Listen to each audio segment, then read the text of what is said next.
Hello guys, welcome to excellence studies. And I hope आप सब अच्छे होंगे, अच्छे से आपके एग्जामिनेशन की प्रिपरेशंस वगैरह चल रही होंगी, घर में सब बढ़िया होगा, सब कुछ मस्त चल रहा होगा। तो आज हम डिस्कस करने वाले हैं, आज का हमारा टॉपिक है इकोनॉमिक प्लानिंग इन इंडिया। इससे पहले मैं आपको बता दूं कि हमारी जो इंडियन इकोनॉमी की सीरीज़ फॉर जेकेएसएसबी है, इसके रिलेटेड मैं ऑलरेडी 2 वीडियोस अपलोड कर चुका हूं, 2 लेक्चर्स अपलोड कर चुका हूं। वो लेक्चर्स आपको देखने बहुत ज़रूरी हैं, बिकॉज जब आप वो लेक्चर्स देखेंगे तो इंडियन इकॉनमी आपके लिए बहुत ही ज़्यादा आसान हो जाएगी। बिकॉज वो जो लेक्चर्स हैं वो इंट्रोडक्शनरी एक आप समझ लीजिए कि इंट्रोडक्शनरी लेक्चर्स हैं।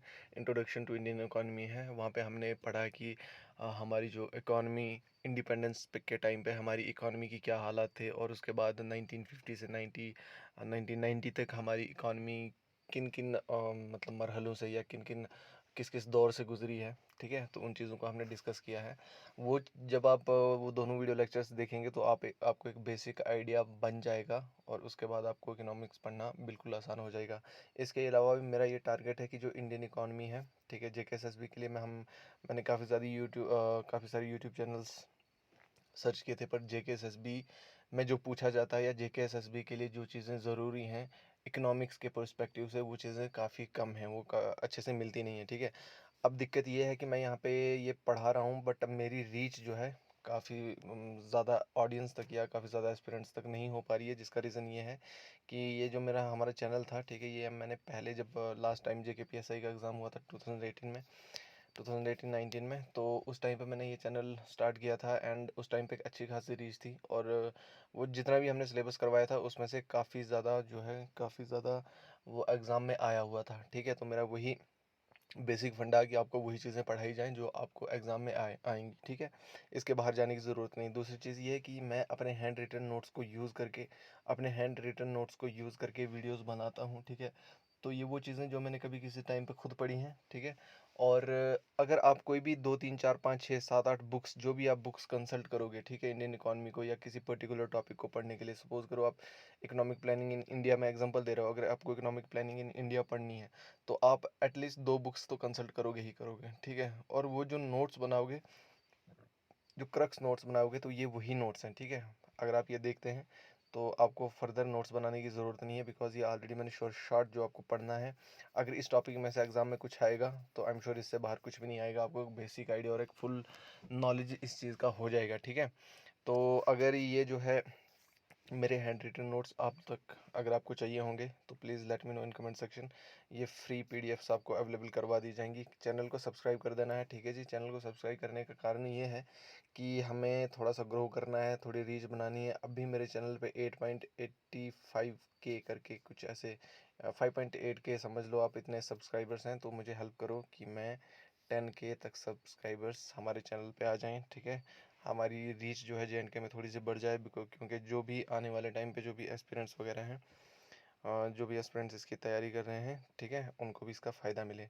तो आज हम पढ़ने वाले इकोनॉमिक प्लानिंग। ठीक है, इकोनॉमिक प्लानिंग को बेटर अंडरस्टैंडिंग के लिए मैंने आपको पहले बोला था कि 2 वीडियो लेक्चर ऑलरेडी अपलोड कर दिए हैं, उनको जाके ज़रूर देखें, और आने वाले जितने भी वीडियो लेक्चर्स हैं उनको भी मिस नहीं कीजिएगा, उनको भी स्किप मत कीजिएगा। मैं डेली शाम को 7:44 PM पे डेली वीडियो अपलोड करता हूँ। ठीक है, ये मेरा डेली का रूटीन है। ठीक है, और हम आने वाले टाइम में शायद सैटरडे को या संडे को कोई ऐसा टाइम रखेंगे जब हम लाइव डिस्कशन करेंगे, जो भी हमने पिछले हफ्ते पूरा पढ़ा है उसको लाइव डिस्कस करेंगे। ठीक है जी, तो 7:44 पे आपको ऑनलाइन रहना है, क्योंकि एक्सीलेंस स्टडीज़ पे जो है आपके लिए वीडियो आने वाला होता है। ठीक है, तो ये मिस मत कीजिएगा। तो हम इकोनॉमिक प्लानिंग को अभी शुरू करते हैं। ठीक है, इकोनॉमिक प्लानिंग आज के इस वीडियो लेक्चर में हम क्या देखने वाले हैं, मीनिंग ऑफ इकोनॉमिक प्लानिंग क्या होता है, फिर उसके बाद हिस्ट्री ऑफ प्लानिंग क्या रही है इंडिया में, फिर नीति आयोग क्या है, फिर इकोनॉमिक प्लानिंग कमीशन वगैरह ये सब चीज़ें क्या थी। ठीक है, इन सब चीज़ों को जानना बहुत ज़रूरी है, लेकिन एज ए बैकग्राउंड मैं आपको बता दूँ, थोड़ा सा बैकग्राउंड आप सेट कर देते हैं सो दैट आपको समझने में कोई दिक्कत ना हो। पिछले वीडियोस को या पिछले मेरे 2 लेक्चर्स हैं उनको आपने रिकॉल करना है। हमने डिस्कस किया है कि इंडियन इकॉनमी के हालात जब हम आज़ाद हुए उस टाइम पे क्या थे, और फिर 1950 से लेकर और 1990s तक हमारी इकॉनमी के क्या हालात थे, हमारी ट्रेड पॉलिसी क्या थी, और उस टाइम पे हमारे कौन कौन से 5 ईयर प्लान्स आ चुके थे। हालाँकि मैंने ये चीज़ें आपको अभी 5 ईयर्स प्लान वगैरह जो भी हैं ये आपको पढ़ाई नहीं है, ठीक है? ये आने वाले नेक्स्ट वीडियो में 5 ईयर प्लान्स जो भी हैं वो मैं आपको पढ़ा दूँगा। तो हमने यहाँ पे एक चीज़ देखी कि 1947 में हमें आज़ादी मिल जाती है, ठीक है? 1947 में जब हमें आज़ादी मिलती है, तो हमारे सामने सबसे बड़ा जो चैलेंज है, वो क्या है? वो है डेवलपमेंट। हमारे सामने सबसे बड़ा चैलेंज क्या है? डेवलपमेंट की अपनी डेवलपमेंट जो है, वो कैसे की जाए? किस प्रकार से या क्या हम रिफ़ॉर्म्स लाएँ या क्या हम अपने यहाँ पे स्ट्रैटेजीज़ अपनाएँ कि हम हमारी जो है इकोनॉमिक ग्रोथ हो सके, ठीक है? हमारी जो जीडीपी वगैरह है, वो बेटर हो सके, वो बढ़ सके। तो हमने यहाँ पे देखा कि उस टाइम पे हमारे पास सिर्फ़ 2 चीज़ें थी, एक था एग्रीकल्चर, क्या था? एक था एग्रीकल्चर और दूसरी थी इंडस्ट्री। तो इंडस्ट्री और एग्रीकल्चर ये 2 ऐसी चीज़ें थी जो हमारी इकॉनमी को उस टाइम पे बूस्ट कर सकती थी, जो हमारी इकॉनमी को उस टाइम पे बूस्ट कर सकती थी, बट क्यों नहीं कर पाई थी? क्यों नहीं कर पा रही थी? इसका रीज़न ये था कि ना तो उस टाइम पे हमारा एग्रीकल्चर विकसित था, ना तो उस टाइम पे हमारी इंडस्ट्री विकसित थी। दूसरा ये कि हमारे रिसोर्सेज़ जो हैं वो सारे के सारे एक्सप्लॉइट हो चुके हैं और अब आज़ाद हम हुए हैं, उसके साथ-साथ हमारे यहाँ पे पॉपुलेशन जो जो रेफ्यूजी इन्फ्लक्स हुआ है, ठीक है? रेफ्यूजी इन्फ्लक्स हुआ है, जो पाकिस्तान से यहाँ पे लोग आए हैं। पाकिस्तान से यहाँ पे लोग आए हैं, उसकी वजह से हमारी यहाँ पे पॉपुलेशन बढ़ गई है। पॉपुलेशन बढ़ गई तो जिसकी वजह से क्या हो गया, जो है फूड ग्रेन्स की कमी आ गई है और फूड ग्रेन्स की कमी के आने की वजह से हमारी यहाँ पे कीमतों में इजाफा हो गया, इन्फ्लेशन इन्फ्लेशन वगैरह बढ़ रहा है, ठीक है? हमारे यहाँ पे इन्फ्लेशन वगैरह बढ़ रहा है। तो इन सभी चीज़ों देखो ये जो है ना अब देख लीजिए इन्फ्लेशन जैसे होगी या प्राइस राइज़ ठीक है? प्राइसेज़ में जो हाइक्स वगैरह आते हैं, ये एक ऐसी चीज़ें हैं जो सिर्फ़ उस टाइम तक थी, लेकिन ये चीज़ें हर वक़्त रहेंगी। ये चीज़ें हर ये इश्यूज़ जो हैं ये हर वक़्त रहेंगे, ठीक है? ये हो सकता है कि किसी टाइम पे कम है और किसी टाइम पे ज़्यादा है, किसी टाइम पे कम है, किसी टाइम पे ज़्यादा है। तो इन चीज़ों को बैलेंस में रखने के लिए हमें कोई ना कुछ इकोनॉमिक रिफ़ॉर्म्स की ज़रूरत है, ठीक है? कुछ इकोनॉमिक रिफ़ॉर्म्स या कुछ पॉलिसी मेकिंग की ज़रूरत है। तो यहाँ पे क्या होता है, हमें प्लानिंग कमीशन की ज़रूरत पड़ती है। हमें यहाँ पे प्लानिंग कमीशन की ज़रूरत पड़ती है। अब यहाँ पे आप देखेंगे कि प्लानिंग कमीशन हम किसको कहते हैं, ठीक है? Planning Commission refers to the path of actions in in terms of policy measures to be followed in future, ठीक है? तो हम इकोनॉमिक प्लानिंग किसको कहेंगे कि वो रिफॉर्म्स, ठीक है? या वो एक्शंस या वो पॉलिसी जो हम फ्रेम करेंगे जिससे हम अपने फ्यूचर को बेटर कर सकते हैं, ठीक है? जो हमारे फ्यूचर को बेटर करने के लिए जिन पाथ्स या जिन प्लान्स को हम फॉलो करते हैं उनको क्या बोलेंगे? इकोनॉमिक प्लानिंग मतलब इन टर्म्स ऑफ इकोनॉमी, ठीक है? Economic planning refers to the path of action in terms of policy measures to be followed in future, ठीक है? अब यहाँ पे देखें इकोनॉमिक प्लानिंग का काम अभी कौन कर रहा है? इकोनॉमिक प्लानिंग का हमारे यहाँ पे काम पहले कौन करता था? प्लानिंग कमीशन, ठीक है? प्लानिंग कमीशन कब सेटअप हुआ था? 1950s में, मार्च 15 मार्च 1950 में ये सेटअप हुआ था। जिसका क्या काम था कि जो है जिसका काम था कि ये हमारे गवर्नमेंट को एडवाइस करता था, ठीक है? ये हमारे गवर्नमेंट को एडवाइस करता था कि किस चीज़ की मतलब किस तरह की रिफॉर्म्स या किस तरह की पॉलिसीज़ की ज़रूरत है, ठीक है? लेकिन अभी हम देखते हैं कि ये जो प्लानिंग कमीशन को प्लानिंग कमीशन है इसको 13 अगस्त 2014 में बंद कर दिया गया और इसको रिप्लेस किया था इसको किसने रिप्लेस किया था? नीति आयोग ने। नीति आयोग कब बना था? जनवरी 1 2015 में हमारा जो है नीति आयोग बन गया था, ठीक है? तो जो हमारी ये प्लानिंग कमीशन है, हमारी जो प्लानिंग कमीशन है, ठीक है? हमारा प्लानिंग कमीशन जो है वो इकोनॉमिक प्लानिंग को कैसे डिफाइन करता है? ठीक है, तो it defines economic planning as utilisation of country's resources for developmental activities in accordance with the national priorities, ठीक है? तो यहाँ पे आप देखें प्लानिंग कमीशन, ठीक है? प्लानिंग कमीशन या इकोनॉमिक प्लानिंग किसको कहेंगे हम? इकोनॉमिक प्लानिंग हम उन चीज़ों को कहेंगे कि हम ये हमारी कंट्री है, इसके रिसोर्सेज को इसी के लिए इस तरह से यूटिलाइज किया जाए कि हमारी जो कंट्री है वो डेवलपमेंट की तरफ निकल पड़े, ठीक है? जो हमारी नेशनल प्रायोरिटीज़ हैं, जो हमारी डोमेस्टिक प्रायोरिटीज़ हैं, उनको मद्देनज़र रखते हुए अपनी कंट्री के रिसोर्सेज की यूटिलाइजेशन को हम क्या कहेंगे? Economic planning. यहाँ तक आई होप आपको समझ में आ गया है, ठीक है? अब objectives of economic planning, economic जो हम प्लानिंग कर रहे हैं इसके ऑब्जेक्टिव्स क्या हैं? ध्यान देंगे, कुछ ना कुछ ऑब्जेक्टिव्स तो होंगे ना। हमें इकोनॉमिक प्लानिंग की ज़रूरत क्यों है? हम इकोनॉमिक प्लानिंग क्यों कर रहे हैं? क्योंकि हमें हाई रेट ऑफ ग्रोथ चाहिए, ठीक है। दूसरा हमें मॉडर्नाइजेशन चाहिए, तीसरा हमें इकोनॉमिक सेल्फ रिलायंस चाहिए, चौथा हमें इक्विटी चाहिए और पांचवा हमें चाहिए इकोनॉमिक स्टेबिलिटी। तो ये कुछ गोल्स हैं, ये कुछ ऑब्जेक्टिव्स हैं जिनको पाने के जिनका ये किसके गोल्स हैं या ये किसके ऑब्जेक्टिव्स हैं? प्लानिंग कमीशन के, ठीक है, या इकोनॉमिक प्लानिंग। इकोनॉमिक प्लानिंग के क्या ऑब्जेक्टिव्स हैं? एक है हाई रेट ऑफ ग्रोथ, ठीक है। हाई रेट ऑफ ग्रोथ का क्या मतलब है? To improvement in standards of living, ठीक है। हाई रेट ऑफ ग्रोथ क्या है? कि हमारी जो लाइफस्टाइल है या जो हमारे लिविंग स्टैंडर्ड्स है उनको इम्प्रूव किया जाए। हम देखते हैं 1950s में या 1947 में हमारे यहाँ पे हालात ऐसे बन गए हैं, हमारे यहाँ पे हालात ऐसे बन गए हैं कि हमारे पास लोगों के बहुत सारी पॉपुलेशन हमारी ऐसी जिनके पास 2 वक्त का खाना भी नहीं है, ठीक है। उनके पास हेल्थ केयर फैसिलिटीज़ नहीं है, उनके पास एजुकेशन फैसिलिटीज़ नहीं है, उनके पास प्रॉपर ड्रिंकिंग वाटर नहीं है, ठीक है। और भी बहुत सारे इंफ्रास्ट्रक्चर की ज़रूरत है। तो प्लानिंग कमीशन का क्या एम होता है, क्या ऑब्जेक्टिव होता है, क्या गोल होता है कि वो इन एरियाज़ पे टारगेट करे और इन एरियाज़ को इम्प्रूव करे, सो दैट हमारे यहाँ के इंडिविजुअल्स की जो लाइफ है, हमारे यहाँ के जो इंडिविजुअल्स की लाइफ का स्टैंडर्ड है, उनको रेज़ किया जा सके, उनको बेटर किया जा सके। दूसरा क्या है? मॉडर्नाइजेशन। मॉडर्नाइजेशन का मतलब हुआ adoption of new technologies, adoption of new technologies. Modernisation, अब हमने देखा कि हमारे यहाँ पे एग्रीकल्चर हो रहा है 1947 में, या इवन आज की बात भी आप देख लीजिए या आने वाले टाइम की भी बात आप देख लीजिए। तो हमें क्या है? हमें बदलते वक्त के साथ बदलना होगा, हमें बदलते वक्त के साथ बदलना होगा। जैसे जैसे वक्त बदल रहा है हमें उस तरह से अपने आप को अडॉप्ट करना होगा। अब हमने कहा, कल के हमने वीडियो लेक्चर में कहा था कि हमारी इंडस्ट्री यहाँ पे फेल हुई, जिसका एक कारण था कि वो मशीनरी, मतलब मशीनरी का कंपटीशन नहीं कर पाई, मशीन्स का कंपटीशन नहीं कर पाई, जिसकी वजह से क्या हो जाता है कि हमारी इंडस्ट्री यहाँ पे फेल हो जाती है। तो मॉडर्नाइजेशन का मतलब यही है कि हमें अपनी जो टेक्निक्स हैं उनको इम्प्रूव करना है। अगर हम आज कोई चीज़ हाथ से बना रहे हैं यानी हैंडीक्राफ्ट कर रहे हैं, तो अभी हमें ये लगता है कि अभी हमें ये ज़रूरत है कि यहाँ पे नहीं, इसको अभी मशीन से रिप्लेस करना चाहिए, तो उसको मशीन से रिप्लेस करना चाहिए, उसमें कोई भी कंप्रोमाइज़ नहीं होना चाहिए। तो ये भी ऑब्जेक्टिव एक था किसका? प्लानिंग कमीशन का। मॉडर्नाइजेशन में एक दूसरी चीज़ भी ये भी आती है कि ह्यूमन रिसोर्सेज को बेटर तरीके से यूटिलाइज किया जा सके, ठीक है। या फिर जैसे जो हमारा फीमेल पॉपुलेशन है उसका यूटिलाइज उसका उसको अच्छे से इसमें यूटिलाइज किया जा सके, ठीक है। क्योंकि हम देख रहे हैं कि 1947 में या जब हम आज़ाद होते हैं उस टाइम पे क्या होता है, सॉरी, उस टाइम पे क्या होता है कि एक हमारा जो डिमांड, जो हमारे डिमांड का स्टाइल है वो भी बदल जाता है, ठीक है। तो इन सभी चीज़ों को फुलफिल करने के लिए मॉडर्नाइजेशन की ज़रूरत थी, ठीक है। किसकी ज़रूरत थी? मॉडर्नाइजेशन की। तो इसीलिए प्लानिंग कमीशन का ये भी, या इकोनॉमिक प्लानिंग का ये भी एक ऑब्जेक्टिव था। नेक्स्ट चीज़ हम देखेंगे इकोनॉमिक सेल्फ रिलायंस।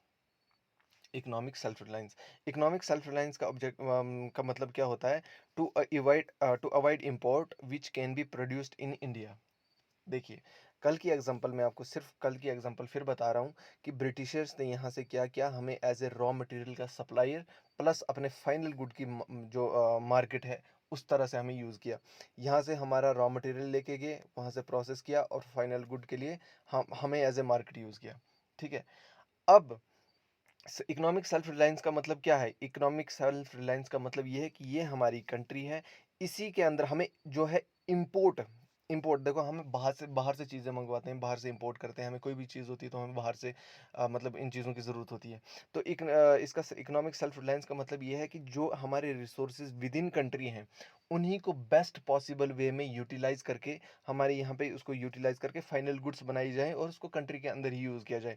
आप एक्सपोर्ट कर सकते हैं लेकिन इंपोर्ट आपको कम करना होगा, सो दैट आपकी जो यहाँ की जीडीपी है या जो आपकी नेशनल इनकम है उसमें इजाफा हो सके, ठीक है। हम इसमें ये भी देखते हैं कि जो हमारे फर्स्ट 7 5 ईयर प्लान्स हैं, ठीक है, कौन से? 1950 से लेके 1990s तक। तो हम उस टाइम पे हमारी जो इकोनॉमी है या उस टाइम पे हमारा जो गोल था वो यही था, इकोनॉमिक सेल्फ रिलायंस। क्योंकि हम उस टाइम पे इतने इंपोर्ट के ऊपर इतने डिपेंड हो चुके थे कि हमें इवन कि एक पेन भी चाहिए होता था तो हमें इंपोर्ट करवाना पड़ता था। तो इकोनॉमिक प्लानिंग का ये भी एक ऑब्जेक्टिव रहा कि हमारे अंदर, हमारी कंट्री के अंदर जो भी रिसोर्सेज हैं उनको बेस्ट पॉसिबल वे में अपनी कंट्री के अंदर ही यूटिलाइज किया जा सके। नेक्स्ट क्या था? इक्विटी। फ्रेंड्स, नेक्स्ट नेक्स्ट क्या था? इक्विटी। इक्विटी का मतलब होता है डिस्ट्रीब्यूशन ऑफ वेल्थ, ठीक है, विद सोशल जस्टिस। मैंने आपको कहा कि अब हर कोई चीज़ यहाँ पे हमने हमने अपने यहाँ पे इंडस्ट्रीज इंस्टॉल कर ली। फॉर एग्जांपल हमने अपनी इंडस्ट्रीज इंस्टॉल कर ली, अपने इंडस्ट्रियल यूनिट्स इंस्टॉल कर दिए। अब हम यहाँ पे प्रोडक्शन कर रहे हैं, चीज़ों की प्रोडक्शन कर रहे हैं। अब हमने चीज़ों की प्रोडक्शन तो कर दी, लेकिन सवाल ये है कि ऐसा तो नहीं है कि कोई जो चीज़ें हमने प्रोड्यूस की हैं, जो हमारे यहाँ की प्रोडक्शन है, वो सिर्फ किसी एक पर्टिकुलर ग्रुप में डिस्ट्रीब्यूट हो रही है या किसी एक पर्टिकुलर एरिया में डिस्ट्रीब्यूट हो रही है, ठीक है।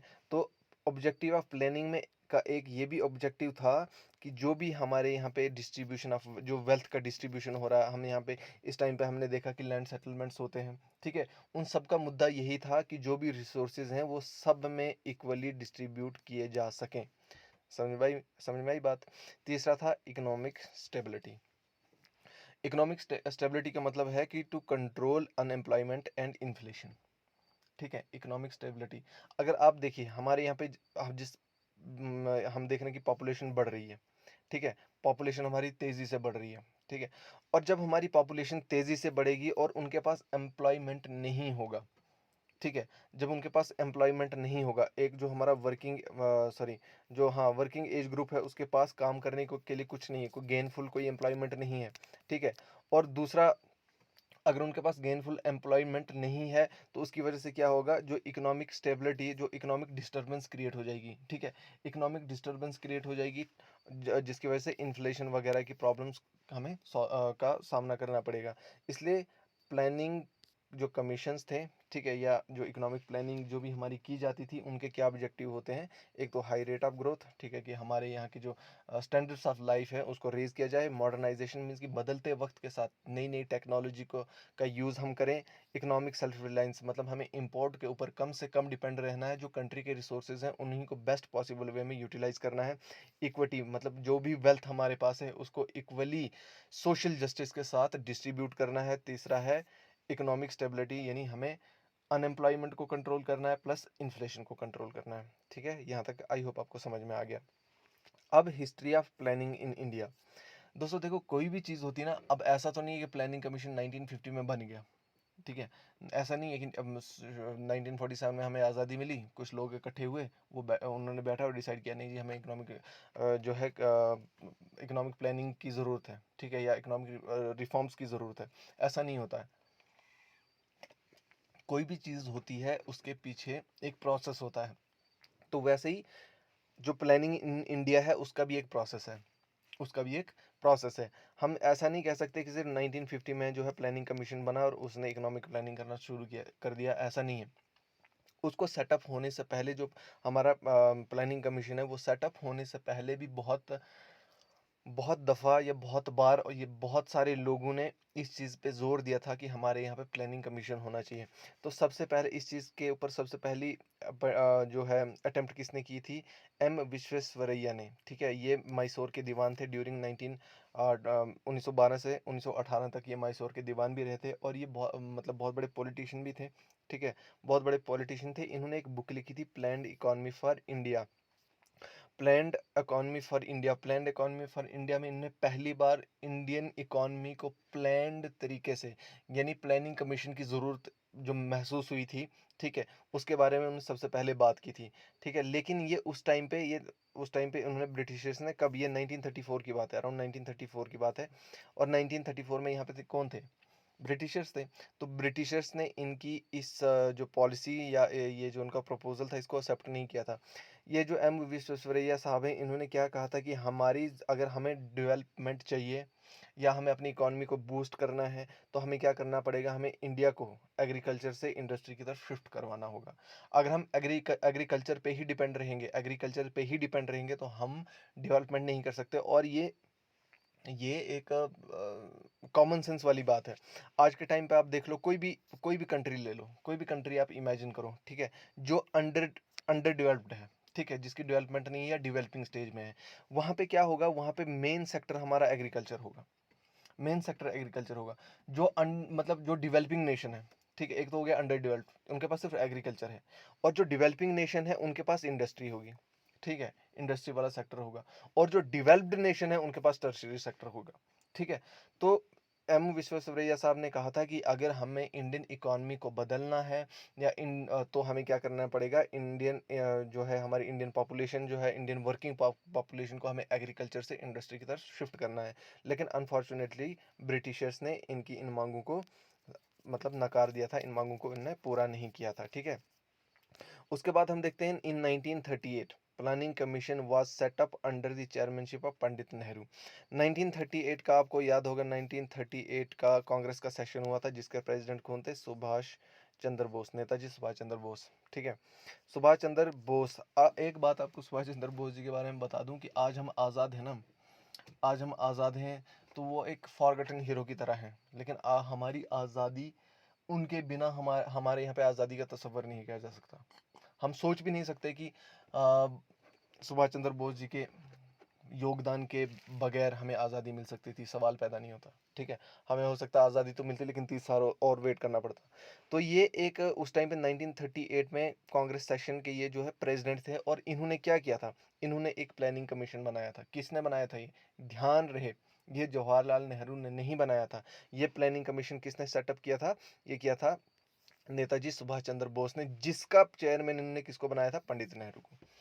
इस चीज़ में कंफ्यूजन नहीं करेंगे। ठीक है, इस चीज़ को कंफ्यूज नहीं करेंगे कि कई बार हम मैंने बड़ी जगह है ये देखा कि ये इसका क्रेडिट नेहरू जी को दिया जाता है, हालांकि ये प्लानिंग कमीशन किसने सेटअप किया था, सुभाष चंद्र बोस ने सेटअप किया था, और इसके चेयरमैन कौन थे, इसके चेयरमैन थे पंडित नेहरू। ठीक है, लेकिन इसका गोल क्या था, इसका गोल था to ensure a sufficient standard of living. ठीक है, to ensure sufficient standard of living, क्योंकि उस टाइम पे हम देखते हैं कि हमारे यहाँ के हालात कुछ सही नहीं थे, और हमारे जो सिटीजन्स थे, हमारे जो इंडियन थे, उनकी जो लाइफ स्टाइल थी या उनके लाइफ स्टैंडर्ड्स जो थे वो काफ़ी ज़्यादा लो थे। तो उन्होंने ये प्लानिंग कमीशन सेटअप किया। ठीक है, जिनमें इन्होंने कुछ प्लानिंग्स वगैरह की होंगी। ठीक है, जो हमारे लिए पढ़ना इतना ज़्यादा ज़रूरी नहीं है, बस आपको ये चीज़ याद रखनी है कि इस प्लानिंग कमीशन का गोल ये था कि इस चीज़ को एंश्योर किया जाए। ठीक है, इस चीज़ को एंश्योर किया जाए कि जो यहाँ के लाइफ ऑफ जो स्टैंडर्ड ऑफ लाइफ है उसको मतलब रेज किया जाए, और हैवी इंडस्ट्रियलाइजेशन की ज़रूरत है और लैंड रिफॉर्म्स की ज़रूरत है। ठीक है, इन्होंने अपनी प्लानिंग कमीशन में क्या कहा, इन्होंने अपने प्लानिंग कमीशन में कहा कि हमें हैवी इंडस्ट्रीज़ की ज़रूरत है, प्लस हमें लैंड रिफॉर्म्स की ज़रूरत है। लेकिन इनकी जो रिकमेंडेशंस थी, इस प्लानिंग कमीशन की जो रिकमेंडेशंस थी, उनको एक्सेप्ट नहीं किया गया। ठीक है, ब्रिटिशर्स के द्वारा एक्सेप्ट नहीं किया गया। क्यों, क्योंकि 1938 में भी ब्रिटिश गवर्नमेंट थी, तो उन्होंने इसको एक्सेप्ट नहीं इसको एक्सेप्ट नहीं किया, क्योंकि उस टाइम पे वर्ल्ड वार सेकेंड जो है उसका आउटब्रेक हो चुका था। ठीक है, तो ये दो चीज़ें आ गई।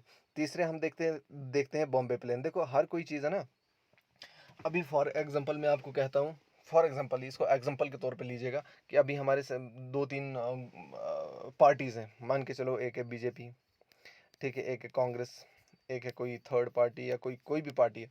तो इसकी कोई अपनी आइडियोलॉजी होगी, इसकी अपनी आइडियोलॉजी होगी, इसकी अपनी आइडियोलॉजी होगी।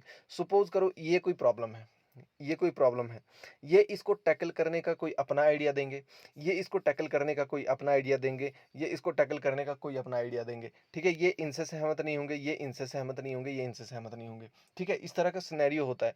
तो वैसे ही वहाँ यहाँ पे भी हमने देखा कि जब प्लानिंग कमीशन आया, ठीक है, जो प्लानिंग कमीशन सेट किया 1938 में, तो इसके इसके बाद हमने यहाँ पे हम देखते हैं कि एक बॉम्बे के इंडस्ट्रियलिस्ट ग्रुप के कुछ लोग, 7-8 लोग मिलते हैं, जिनमें जो नोटेड पर्सनैलिटी हैं, जे.आर.डी. टाटा साहब हैं, और जी.डी. बिरला साहब हैं, एंड अदर्स, जिनका कांग्रेस के साथ बहुत अच्छे लिंक्स हैं। ठीक है, जिनकी कांग्रेस के साथ बहुत अच्छे लिंक्स हैं, वो अपना एक प्लान लाते हैं। ठीक है, इनका प्लान क्या था, main principle was that the economy could not grow without government participation and regulations. ठीक है, तो इन्होंने कहा कि अगर हमें अपनी इकोनॉमी को बढ़ाना है, ठीक है, अपनी इकोनॉमी को बूस्ट करना, तो सबसे पहली बात तो ये है कि इसमें गवर्नमेंट का पार्टिसिपेशन चाहिए, इसमें गवर्नमेंट का पार्टिसिपेशन चाहिए। और दूसरी बात ये कि इनका गोल क्या था। ठीक है, अब ये मतलब ये इंडस्ट्रियलिस्ट लोग हैं, ठीक है, कैपिटलिस्ट लोग हैं, तो ये थोड़ी एग्रीकल्चर पे ध्यान देंगे। तो इनके प्लान में क्या चीज़ें थी, इनके प्लान में हैवी इंडस्ट्रियलाइजेशन की बात की गई। ठीक है, कि हमें अगर अपनी इकोनॉमी को बूस्ट करना है तो हमें सिर्फ और सिर्फ हैवी इंडस्ट्रियलाइजेशन करनी है। अगर हम ऐसा करने में कामयाब होते हैं तो हमारी इकोनॉमी जो है वो बेटर हो सकती है। It's saw future progress based on textile and consumer industries. तो कहने का मतलब यही है कि इनके अकॉर्डिंग हमारी जो प्रोग्रेस है वो सिर्फ इंडस्ट्रीज़ को डेवलप करने से हो सकती है, ठीक है। लेकिन इसी के रिस्पॉन्स में गांधीयन प्लान आया, जो 1944 में आया। इसने क्या किया, बॉम्बे प्लान को डिनाई कर दिया। इसने क्या, गांधीयन प्लान ने बॉम्बे प्लान को डिनाई कर दिया, क्योंकि गांधी जी के बारे में हम एक चीज़ जानते हैं कि वो कहते हैं कि भारत जो है वो गाँव में बसता है। तो अगर हमें गाँव की अगर हमें भारत की डेवलपमेंट करनी है, तो हमें सबसे पहले विलेजेस को प्रायोरिटी पे लाना होगा, ठीक है? विलेजेस को डेवलप करना होगा। तो विलेजेस की जैसे खादी वाली इंडस्ट्री को आप डेवलप कीजिए, ठीक है? कॉटेज इंडस्ट्री वगैरह, इनको जो हमारी विलेज इंडस्ट्रीज़ हैं, उसको अगर आप डेवलप कीजिए। तो इन्होंने बॉम्बे प्लान को खारिज कर दिया था, गांधीयन प्लान ने, ठीक है? अब हम यहाँ पे देखते हैं कि 1944 में क्या बॉम्बे प्लान भी आ गया, बॉम्बे प्लान भी आ गया, गांधीन प्लान भी आ गया। तो फिर उस टाइम पे एक हमारे जो थे एम एन रॉय साहब, ठीक है, जो कि कम्युनिस्ट थे, तो वो कैसे पीछे रहते। उन्होंने कहा नहीं जी, ना ना तो हमें बॉम्बे प्लान की ज़रूरत है, ठीक है, ना हमें गांधीन प्लान की ज़रूरत है। इंडिया को इस टाइम पे ज़रूरत है, वो है पीपल्स प्लान, ठीक है, जो किसने दिया था, एम एन रॉय ने। एम एन रॉय ने जो प्लान दिया, उन्होंने कहा था कि हमें पब्लिक सेक्टर को बूस्ट करना होगा। सब पहले तुम इंडस्ट्रीज बनाना छोड़ दो, गाँव में इंडस्ट्री बनाना छोड़ दो। सबसे पहले तुम उन चीज़ों पे ध्यान दो, उन चीज़ों पे फ़ोकस करो जो हमारी बेसिक नेसेसिटीज़ हैं, उनको फुलफ़िल करने की कोशिश करो, ठीक है? हमें यहाँ पे फूड ग्रेन्स की शॉर्टेज है, तो हमें फूड ग्रेन्स प्रोवाइड करवाओ। हमारे यहाँ पे मतलब हेल्थ केयर इश्यूज़ हैं, उनको बेटर करो, ठीक है? एजुकेशनल इंस्टीट्यूशंस हैं, उनको बेटर करो। अभी इंडस्ट्री वगैरह ये वो चीज़ें, ये तो बहुत दूर की बात है।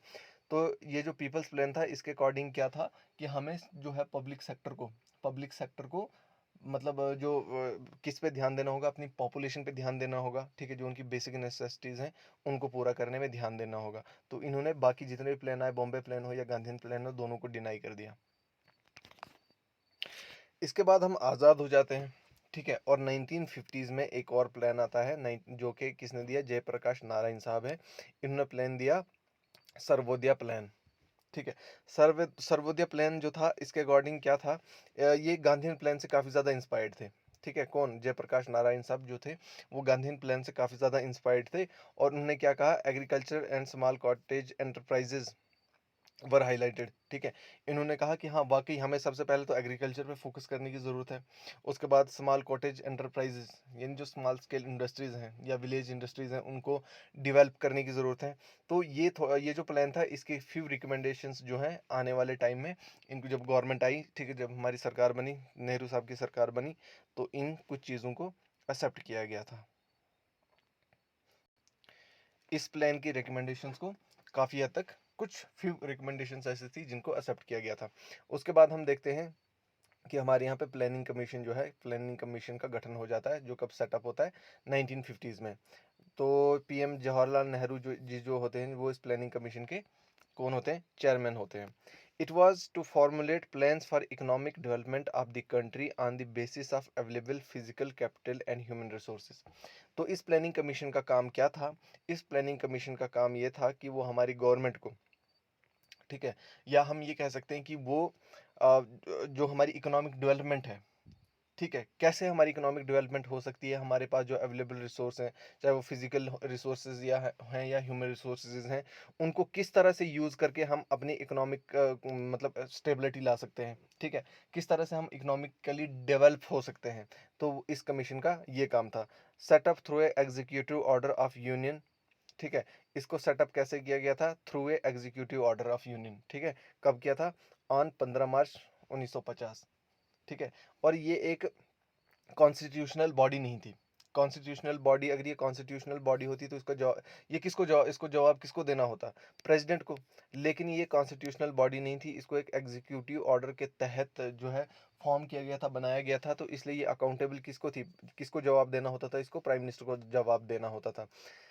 It use to make recommendations to government, ठीक है। ये क्या करती थी, गवर्नमेंट के लिए रिकमेंडेशंस, जो हमारी रिकमेंडेशंस हैं वो करती थी। अब आप हम कल के लेक्चर में देखेंगे, जब हम कल के लेक्चर में 5 ईयर प्लान्स देखेंगे ना, तो उसमें हम देखेंगे कि हमारे फर्स्ट 5 ईयर प्लान में क्या क्या क्या रिकमेंडेशंस थी, ठीक है, क्या क्या हमारे टारगेट थे, हमारी क्या प्रायोरिटीज़ थी उस टाइम पे कि हमें किस चीज़ पे कब और कहाँ और कितना फोकस करना है। तो ये सब हमें कौन बताता था? हमारी गवर्नमेंट या हमारी सरकार को कौन बताता था? Planning commission. तो फ्रेंड्स, ये था आज का लेक्चर। आई होप आपको समझ आया होगा, काफ़ी ज़्यादा हेल्पफुल होगा आपके लिए। इन नोट्स को आप स्क्रीनशॉट ले सकते हैं या इनको अपने खुद की नोटबुक पे लिख सकते हैं, या फिर पीडीएफ चाहिए होगा तो कमेंट सेक्शन में बता दीजिएगा, आपको इसके पीडीएफ वगैरह जो हैं वो अवेलेबल करवा दिए जाएंगे। ठीक है, फर्दर आपको क्या करना है, चैनल को सब्सक्राइब कर दीजिए। कल हम 5 ईयर प्लान्स पढ़ेंगे। ठीक है, 5 ईयर प्लान्स बहुत अच्छे तरीके से पढ़ेंगे, ऐसे पढ़ेंगे कि आपने एक बार पढ़ा तो दोबारा पढ़ने की ज़रूरत नहीं पड़ेगी। ठीक है, चैनल को सब्सक्राइब कर दीजिए, और जैसे मैंने आपको कहा है कि थोड़ा 5K से 10K तक पहुंचाने में हेल्प कर दीजिए। चैनल जो है अपने फ्रेंड्स को रिकमेंड कीजिए, उनको कहिए। और इसके अलावा अगर आपको कुछ और इम्प्रूवमेंट की ज़रूरत है, हाँ, अगर आप बोलोगे कि यार हमें कुछ टाइप वगैरह करके पीपीटी प्रेजेंटेशन वगैरह प्रेजेंट करनी है, तो वो तो शायद मैं नहीं कर पाऊँगा फ़िलहाल, बिकॉज़ मुझे लगता है कि हैंड रिटन नोट्स जो हैं वो एक बेटर तरीका है समझाने का। ठीक है, क्योंकि हैंड रिटन नोट्स में हम वही चीज़ें लिखते हैं जो हमें खुद याद करनी होती हैं, तो आपने भी यही लिखनी है। इसलिए मैं हैंड रिटन जो नोट्स हैं इन्हीं को यूज़ करके आपको पढ़ाऊँगा। ठीक है जी, तो चलो बाय बाय, मिलते हैं कल 7:44 पे। Take care.